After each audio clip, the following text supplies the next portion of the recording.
Pemirsa, Anda masih bersama kami di Selamat Pagi Indonesia. Jadi bagaimana Pemprov Sumatera Selatan mentransformasikan sektor pendidikannya agar adaptif dengan kemajuan teknologi dan apa pula desain strateginya dalam meningkatkan kompetensi tenaga pendidik di Bumi Sriwijaya? Kami ajak Anda langsung membahasnya bersama penjabat Gubernur Sumatera Selatan Agus Fatoni dan juga ada Kadisdik Provinsi Sumatera Selatan, PLT Kadisdik Provinsi Sumatera Selatan Pak Sutoko. Saya sapa Pak Fatoni, selamat pagi. Pak Sutoko, selamat pagi. Selamat pagi, Mbak. Baik, Pak Fatoni, ini ada angka 3,11 triliun APBD mengucur untuk pendidikan di Sumatera Selatan. Nah, program pendidikan apa saja yang mendapat porsi alokasi anggaran prioritas di sana, Pak? Iya, program-program di pendidikan di Sumatera Selatan menjadi prioritas dan ini menjadi atensi khusus dari pemerintah provinsi karena ini menyangkut peningkatan sumber daya manusia. Jadi yang dialokasikan dana sebesar 3 triliun lebih itu untuk peningkatan guru, juga untuk sarana prasarana, dan juga untuk sekolah gratis. Jadi di Sumatera Selatan ada program untuk beasiswa, baik itu SMA maupun SMK, yang menjadi kewenangan dari pemerintah Provinsi Sumatera Selatan. Jadi ada beberapa program termasuk juga program untuk masyarakat miskin.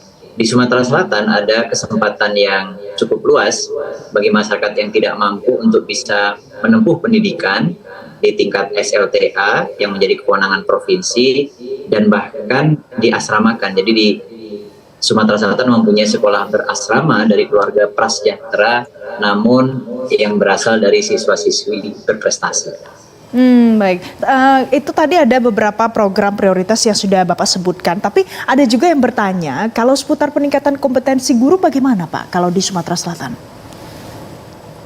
Iya, ini menjadi atensi khusus karena guru memegang peranan yang sangat penting dalam memajukan pendidikan, maka peningkatan kompetensi guru menjadi prioritas pemerintah provinsi.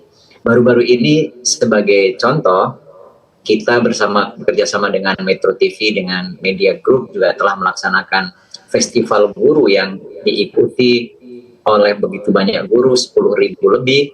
Ini menunjukkan bahwa guru-guru di Sumatera Selatan juga punya keinginan yang sangat besar untuk meningkatkan kapasitas. Anggaran kita siapkan, sarana prasarana kita siapkan, kesempatan untuk menempuh pendidikan juga kita berikan seluas-luasnya. Ini sebagai bentuk komitmen untuk meningkatkan kualitas guru yang ada di Sumatera Selatan. Oke. Jadi ada banyak tantangan juga, tapi banyak misi yang mau dikerjakan. Tapi Pak Fatoni, kalau dari banyak program seperti itu dengan kondisi yang ada sekarang, apa strategi dari Pemprov untuk mendesain supaya ini bisa terwujud lebih cepat? Ya, untuk meningkatkan pendidikan ternyata bukan hanya semata-mata masalah anggaran. Anggaran tentu menjadi tanggung jawab pemerintah untuk bisa mengalokasikan dan juga memprioritaskan. Namun juga mengajak kesadaran masyarakat untuk bisa menempuh pendidikan dengan beasiswa, dengan anggaran yang sudah ada, itu juga perlu terus disosialisasikan. Karena kadangkala ada anak-anak ini karena tidak mau sekolah walaupun biaya tersedia, sehingga itu juga menjadi penghambat untuk bisa menampung anak-anak usia sekolah di dalam sekolah-sekolah yang dimiliki oleh pemerintah provinsi. Maka mengajak sosialisasi betapa pentingnya pendidikan juga sangat penting kita sampaikan kepada masyarakat, karena ini menyangkut masa depan anak-anak, depan bangsa kita, dan juga untuk kesejahteraan masyarakat kita. Baik, Pak Fatoni, Anda sebelumnya sempat mengatakan kalau program pendidikan di Sumsel perlu terobosan inovasi untuk pemerataan pendidikan. Sejauh ini apa yang paling berdampak spesifik Pak yang sudah dilakukan? Iya, memang yang menjadi kewenangan provinsi itu pendidikan di tingkat SLTA tentunya. Ada SMA, SMK, dan SLB. Maka agar masyarakat yang memang mempunyai anak-anak usia sekolah, khususnya anak-anak kita yang memang usia sekolah, itu bisa tertampung di sekolah-sekolah yang disediakan, baik oleh sekolah negeri maupun oleh sekolah swasta. Maka beasiswa program sekolah gratis di Sumatera Selatan bukan hanya diperuntukkan bagi sekolah-sekolah negeri, tapi juga diberikan kepada sekolah-sekolah swasta. Artinya di tempat yang jauh pun, di tempat terpencil pun, masyarakat masih punya kesempatan untuk menempuh pendidikan, kan? Baik melalui sekolah negeri maupun sekolah swasta. Nah, pemerataan ini terus kita lakukan agar anak-anak usia sekolah bisa ditampung, kemudian dari sisi biaya juga kita bisa mendapatkan subsidi, bisa mendapatkan support dari anggaran, baik itu anggaran yang bersumber dari pemerintah provinsi maupun anggaran-anggaran yang juga bersumber dari pemerintah pusat. Dan juga di Sumatera Selatan juga kami bentuk forum CSR. Sumatera Selatan ini banyak sekali BUMN, BUMD dan juga perusahaan-perusahaan swasta.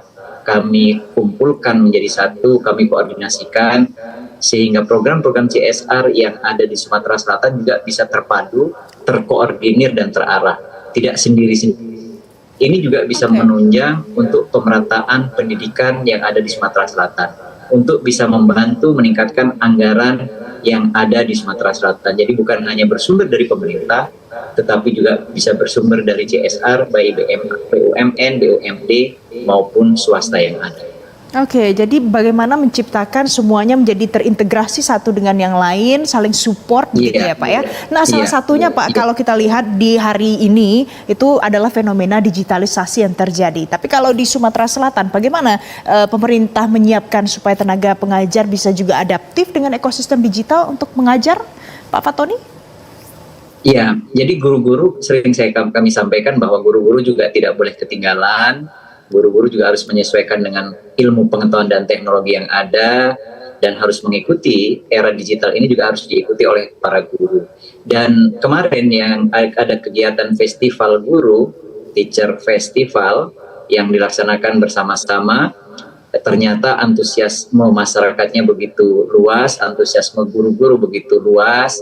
Dan itu semua dilakukan baik melalui pertemuan langsung maupun pertemuan-pertemuan virtual.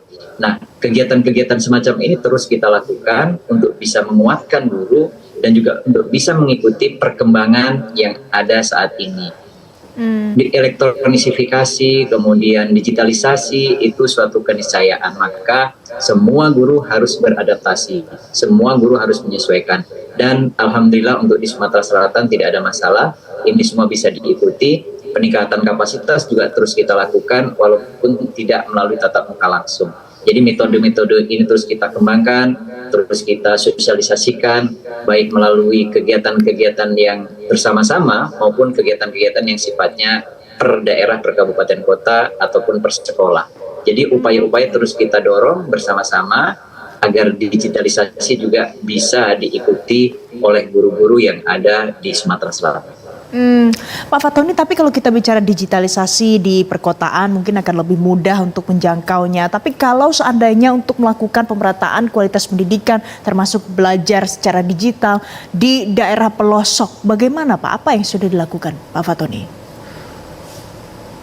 Ya, antara lain yang memang menjadi kendala dan menjadi tantangan kita adalah masalah akses. Misalnya terkait dengan internet, terkait dengan listrik. Nah, kita bersyukur beberapa waktu yang lalu Bapak Presiden Jokowi berkunjung ke Sumatera Selatan dan menemukan bahwa ada di beberapa daerah terkendala dengan listrik. Dan alhamdulillah juga sudah diatasi, kemudian sudah langsung disurvei juga oleh Dirut PLN. Ini salah satu untuk mengatasi kendala untuk pelaksanaan kegiatan-kegiatan digital atau pelaksanaan kegiatan-kegiatan daring dan juga yang mensupport untuk digitalisasi itu. Jadi upaya pemerataan, pemenahan infrastruktur, pemenahan sarana prasarana juga kita lakukan. Selain itu juga peningkatan kapasitas guru agar bisa menyesuaikan dengan metode digitalisasi, dengan program-program digital itu bisa dilaksanakan dengan sebaik-baiknya. Baik, jadi ini pemerataan dilakukan untuk semua bidang, tidak hanya guru, akses dan juga banyak hal lagi di dalam pendidikan yang ada di Sumatera Selatan. Pak Agus Fatoni, terima kasih sudah bergabung bersama kami pagi hari ini di Selamat Pagi Indonesia, sudah memberikan perspektif untuk pemirsa Metro TV. Baik, terima kasih. Pemirsa.